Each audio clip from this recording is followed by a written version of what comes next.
Hey, good morning, everybody. Wonderful to see you. I'm Rita Hickman. I'm a body mind expert and a shiatsu massage therapist. And this is my daily live stream on narcissism. So, first things first, if you ever feel stuck, please reach out. We've got really affordable groups and programs, and I do one on one coaching and strategic calls, and we really help you get to a much better place. One where you feel more balanced, you make more, better decisions for yourself, and your life starts to go in the direction you want it to go. So today we're going to re-talk about boundaries. So, one of the things that we think in life is that we're always supposed to evolve and develop and get better, right? Because that's what you do. You're always looking for ways that you can be a better version of yourself, right? When you're in a relationship with a narcissist, that's not necessarily where they're coming from. They're coming from a place of being in a chronic place of fight or flight. And so, we think, oh, we had a big argument, we must have gotten things resolved. And more than likely, things were not resolved. And then they'll come up over and over and over and over. Sometimes you only get a day reprieve. Sometimes you only get a few days reprieve before all of that angst and insecurity that they have come up. And you may be sitting there saying, they're so cruel. Why are they saying these things? Why are they saying them over and over? I've proven, I've justified that I'm not doing any of those things. What's going on? What am I doing? What's causing it? We'll end up in this whole rabbit hole. And so there is a third way to think about it. It's not a way of I need to engage and be right. It's not a way of I need to disengage and get the hell out of here. It's about starting to learn how to set boundaries, you know? So, boundaries, uh, in a nutshell, are the experiences that you're willing to have and the experiences that you're not willing to have, independent of what's going on around you. It's about you choosing for you, for yourself, whether you want to be in a position where they are insulting you or insulting your family or calling you sorts of things or putting painful things in your face or that emotional abuse, you know. That stuff, because they're someone who's dealing with mental health, isn't ever going to be totally gone. It's going to pop up in random ways. They just get better at managing it, and you get better at managing it as well.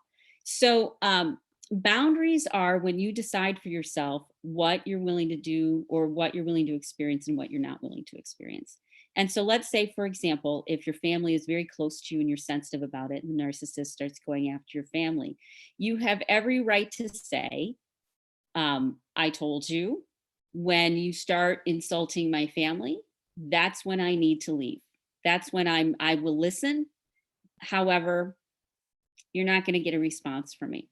That's an example of a boundary. And then you don't give a response. You say what you're going to do and you act on it. It's very clean. It's very, you deciding in a concrete way, this is acceptable and this is not acceptable. I missed that. Could you say it again, please? So you get to decide what's working for you and what's not working for you. I don't have an answer. Whoops, Uh-oh. my Lost the connection. for Let me some try that again. reason, I don't Siri have an is answer for that. being a pain in the butt. I have no idea what that's all about. Okay, so anyways, so boundaries are you deciding for you what's working and what's not working, what you want and what you don't want. And it's very concrete and it's very clear. You say, I'm not willing to be in a fight, so don't let yourself be in a fight. And you can be very clear and say, if you're going to fight with me, I am not going to engage with you. The action, consequence, action, consequence, action, consequence. Because people who are dealing with mental health need things that are very concrete and structured. And that gives them a sense of safety. They need to know what the rules and the boundaries are. And at any point in time, you can be pissed and decide you want to protect yourself, or you can be compassionate that they're struggling with something and you get to change your mind any day of the week, any moment. You get to change your mind at any moment. This is no longer acceptable. A line has been crossed. I'm not comfortable. I'm not willing to deal with this. This is how we're handling it. And it doesn't have to have a lot of drama. And it's not about, you're not allowed to say this. It's not allowed to stop saying this. They're not going to stop. They are probably not going to stop. And so you need to look out for you first and foremost, because the narcissist is struggling with their own inner demons. They're struggling with their own problems and insecurities and issues. And this is how they've always dealt with it. And this is the brain pattern that they have of how you deal with stress. And it almost happens automatic before they even know what's happening. And so things start to change. The dance starts to change when you decide that you are going to take power over your life and the experience that you want to have. So here's your homework today. I want you to come up with 3 or 4 things that to you are pretty non negotiable. If this, then that.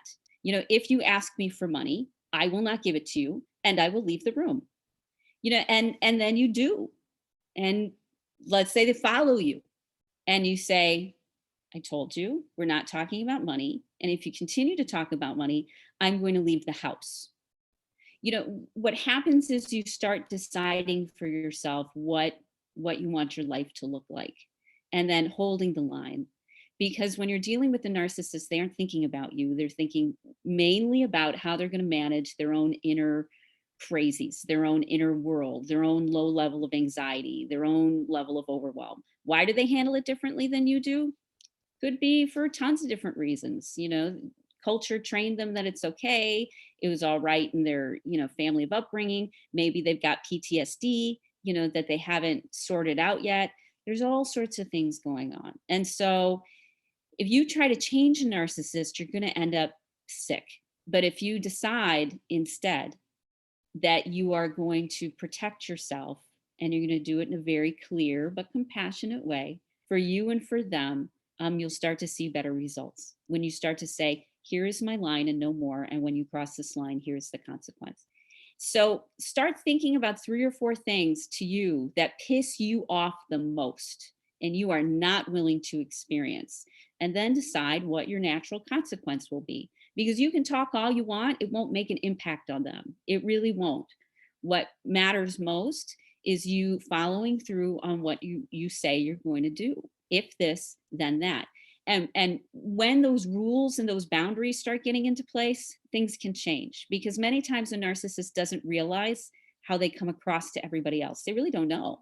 And they to them, they're acting out their overwhelm and their angst and their frustration in the way that they always have. To them, that's what's happening. That's what's in their head. They aren't thinking of you. And so if you don't let people know what's acceptable and what's not acceptable in most relationships and follow it up so that they learn, just like you would with a child, you're going to keep having these problems.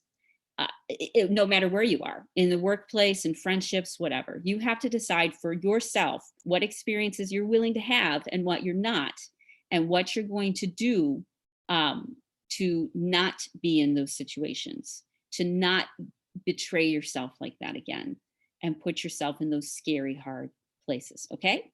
So, as I said, reach out, share with your friends. If somebody needs to hear this, pass it on.